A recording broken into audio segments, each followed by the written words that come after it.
Сәлем достар, қазақша мукбанк. Бүгін бізде винегрет, орыстардың салаты, пюре, картошка, ойбай, и наггетсы. Наггетсы ма, в общем, ішінде тауықтың еті, сырты қытырлақ.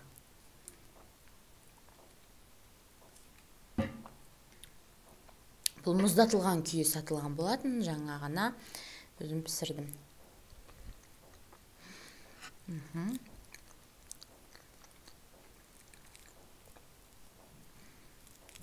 Бұл мен таңғы асым, бүгін сенбі.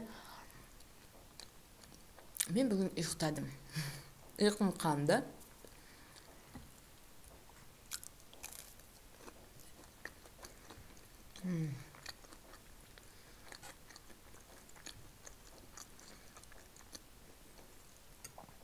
Өте дәмді.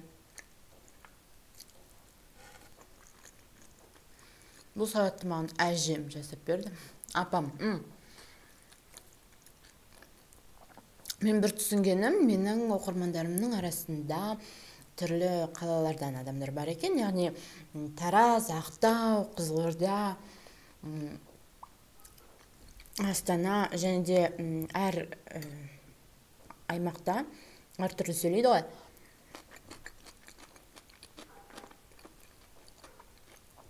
Маған біреу апа деп айтты.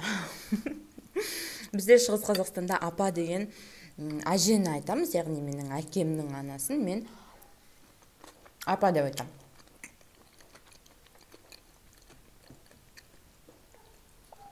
Бірақ та мен білемін, басқа аймақтарда апа деп, біз апай деп айтамыз. Апа деп сіздер айтатын сөзді, адамды апай деп айтамыз.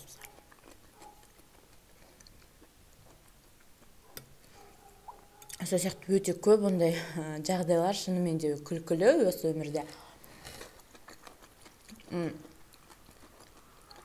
Мен ауруханада жатқан болатын Алматыда 2010-11 жылдары Институт педиатрии и детской хирургии, қателеспесем, есімде солай қалыпты. Онда адамдар, балалар 16 жасқа дейін 1 айдан жатады. Енді әрине емделуге келеді, барлық Қазақстанның аймақтарынан, барлық қалаларынан. Мен де бардым, мен бірақта ауырған жоқпын, тек қана менде бір түсініксіз дүние болып жетті да, ішімде. Сондықтан да сол не дүние екенін ешкім біле алмай, түрлі қан сараптамаларын тапсырып, солай 1 ай уақытымды өткізгенмін. Өйткені онда 1 айдан аз жатуға болмайды. Болады ғой өздерінің бір белгілі бір ережелері, сол бойынша әр адам 1 ай жату керек. Сол кезде мен барлық балалармен енді анда дос болып, бәрімен жақсы сөйлесіп кетеміз. Мен 2 жыл қатарынан барғам ол кезде.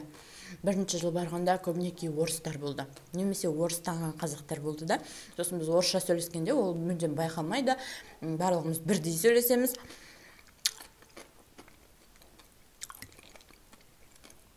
Ал 2-ші жыл барғанда барлық қазақ тілді адамдар болды, нағыз қазақтар болды. Сондықтан біз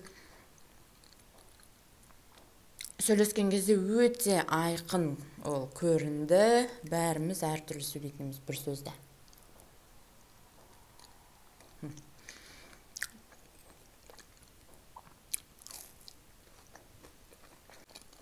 Мысалы, батыс жақта қасқа деп айтады екен да. Біз мысалы шығыста айтамыз, үй жындысың ба деп. Олар қасқа, олай емес деп.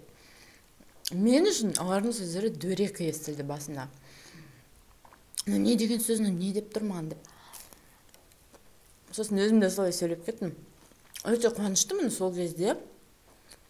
Сондай адамдардың арасында жүргеніме. Өйткені қазір мысалы жайдарманды көрген кезде батыстың топтары бар, жайдарман топтары.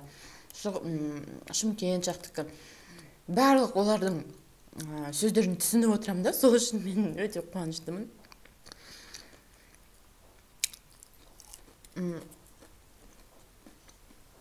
Ақтаудан, Атыраудан болды балалар, Шымкенттен болды.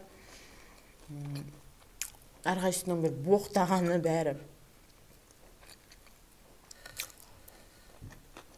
Маған өте күлкілі болатын.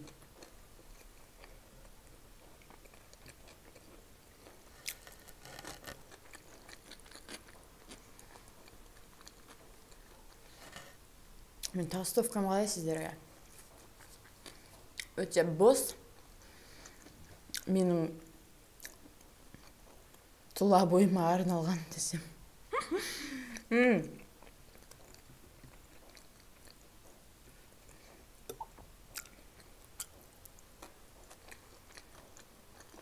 Қазақша мукбангым өте жақсы сіздерге кірді.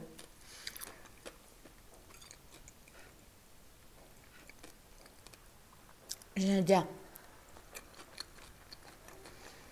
қазақша айтып түсірші көбірек деген жандарға айтарым, қазақ тілдегі видеоларды YouTube әлемінде алға шығарайық. Үшін сіз боп, біз боп бірге оны дамытпасақ, ешкім де оны жасамайды. Сондықтан да мен сіздерді шақырамын, бірге атсалысайық соған.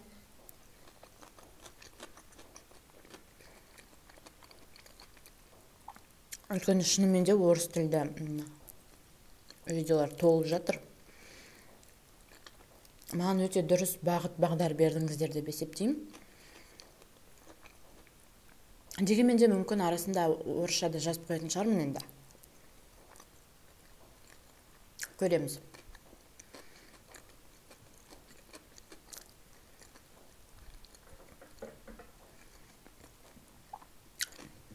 Сіздермен тілдескен маған өте қатты ұнады. Барлық комментарийларды оқимын.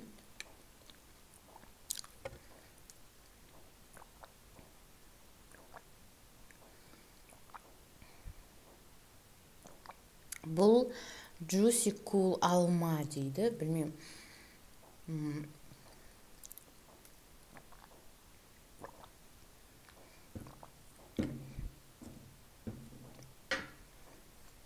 Дәмі онша маған қатты ұнаған жоқ. Сондықтан да так, былай қойып қояйын.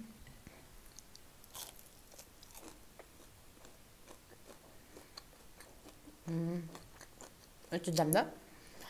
Мен табадан да қуыра салдым. Қазір күлетін шығарсыздар, сіздер мүмкін басқа айтасыздар. Табадан деп айтамыз біз үйде. Өзі біздің аймақтың өзінде де адамдар әртүрлі айтады. Мысалы, бақыр деген сөз бар. Бізде, біздің ауылда бақыр деп айтамыз, су ішетін зат. Фляктан алып суды ішетін ауылда мұны бақыр деп айтсақ, мысалы, басқа ауданның адамдары оны ожау деп айтады екен. Мысалы, ал ожау деген бізде көже құятын затты айтады, ыдысты айтады. Сол сияқты біздің аймақта да ондайлар толып жатыр. Сіздер өздеріңіз мүмкін естіген бір күлкілі диалект болса, астыға жазып кетіңіздер, мен де бөлісе отырайын. Қазір барлығы есіме түспей отыр, шынымды айтсам.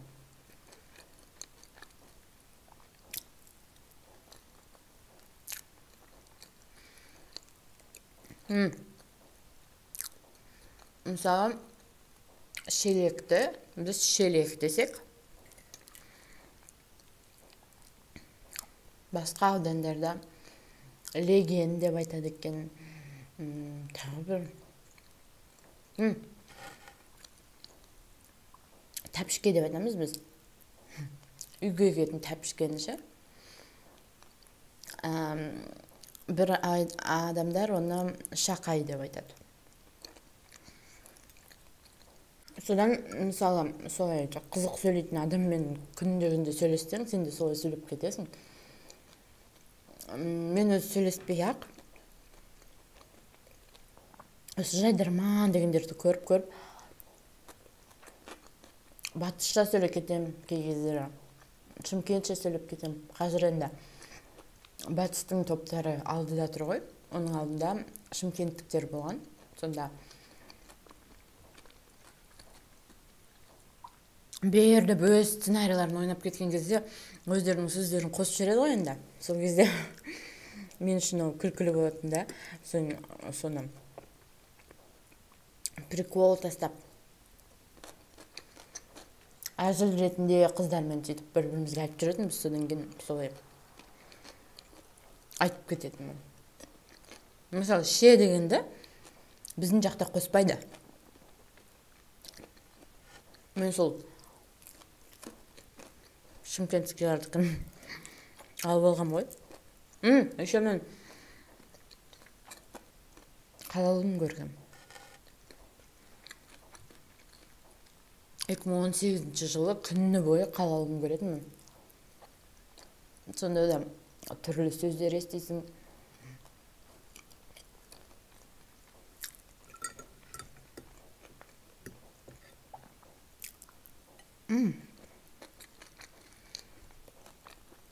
Ошол винегретке апам сарымсақ қосқан жоқ. Сарымсақ. Бізде сарымсақ деп айтады, Шымкентте жуа деп айтады деп бәр сөзді айтып отырсам.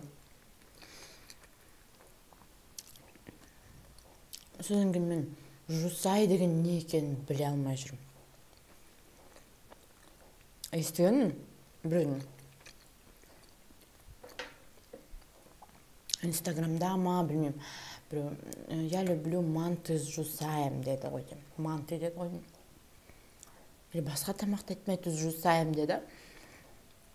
Андай жасыл бар ғой, мынандай сабағы сарымсақтың, сол деп ойлайтынмын, олай емес екен. Білмеймін. Қандай екен, егер білсеңіздер, астына жазып кетіңіздер. Бүгін винегретке апам жаңағыдай сарымсақ қосқан жоқ, өйткені маған ұнамайды. Мүлдем ішінде қияр болса, агыршық деп айтамыз біз. Қияр болса, соленый, тұздалған, онда сарымсақ қоспайды. Негізі, ал егер ол болмаса, оның орнына сарымсақ қосады негізінде, бірақ апам барлығын бірге қосып салатын. Сондықтан да айттым, пожалуйста, можно не добавлять деп. Мен қанағаттандым. Оған бір жерін тойдым деп айтуға болмайды екен. Мысалы, тамақтанып болғаннан кейін мен қанағаттандым деп айту керек екен. Бірақ барлығы тойдым деп айтады. Ол дұрыс емес. Сондықтан да осы мен тоқтаймын.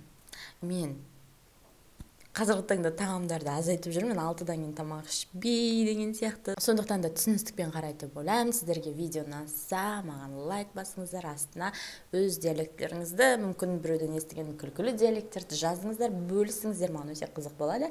Рахмет менімен бірге болғандарыңызға. Пока.